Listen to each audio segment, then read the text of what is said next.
अधीन हो तो वो तुम्हें माया के बंधन में जकड़ता रहेगा, और जब तुम मन पर काबू पा लोगे और उसके स्वामी हो जाओगे तो वही मन तुम्हें मोक्ष के द्वार तक ले जाएगा। हे मधुसूदन, यह कहना तो बहुत आसान है कि तुम मन पर काबू पा लो, मन के स्वामी बन जाओ, परंतु यही तो सबसे दुष्कर कार्य है। हे केशव, मन तो वायु की तरह चंचल है। जिस प्रकार बहती हुई हवा पर काबू पाना असंभव है, इसी प्रकार इस चंचल मन को अपने अधीन करना अति दुष्कर काम है।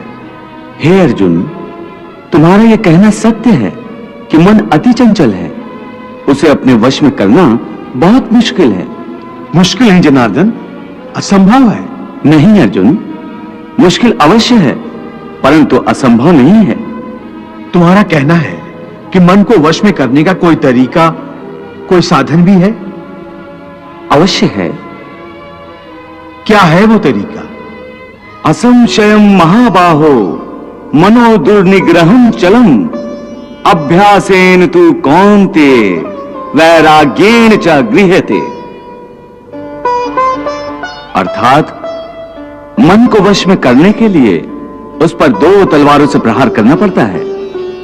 एक तलवार अभ्यास की है और दूसरी तलवार है वैराग्य की। अभ्यास और वैराग्य? हां, अभ्यास और वैराग्य। देखो अर्जुन, अभ्यास का अर्थ है निरंतर अभ्यास। मन को एक काम पर लगा दो, वो वहां से भागेगा, उसे पकड़ कर लाओ, वो फिर भागेगा, उसे फिर पकड़ो। ऐसा बार बार करना पड़ेगा। जैसे घोड़े का नवजात शिशु एक क्षण के लिए भी स्थिर नहीं रहता, क्षण क्षण में इधर उधर फुदकता रहता है।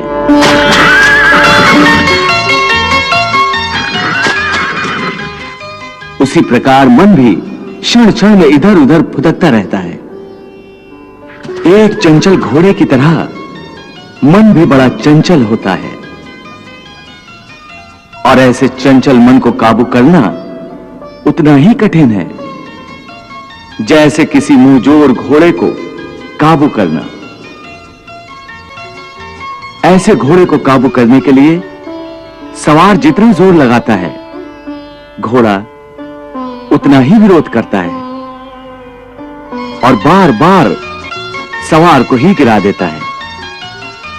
परंतु यदि सवार दृढ़ संकल्प हो तो अंत में वो सरकश घोड़े पर सवार हो जाता है।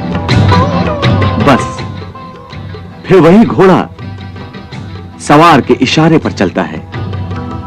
उसी प्रकार मन को भी नियंत्रण की रस्सी में बांधकर बार बार अपने रास्ते पर लाया जाता है, तो अंत में वो अपने स्वामी का कहना मानना शुरू कर देता है। इसी को कहते हैं अभ्यास की तलवार चलाना।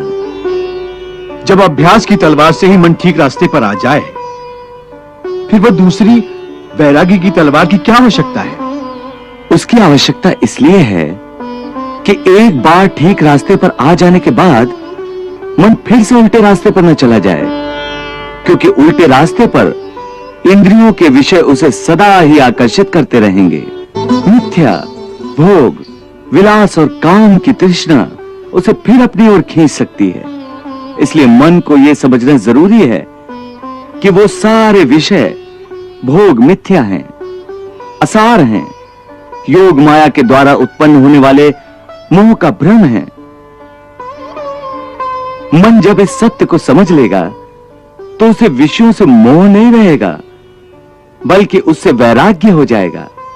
और यही वैराग्य की तलवार का काम है कि वो विषयों के मोह को काट के मन को सन्यासी बना देती है।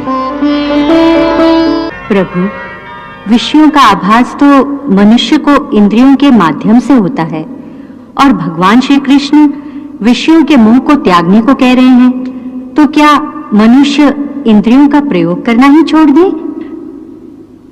तो भोग विलास में आसक्ति के त्याग की बात कर रहे हैं।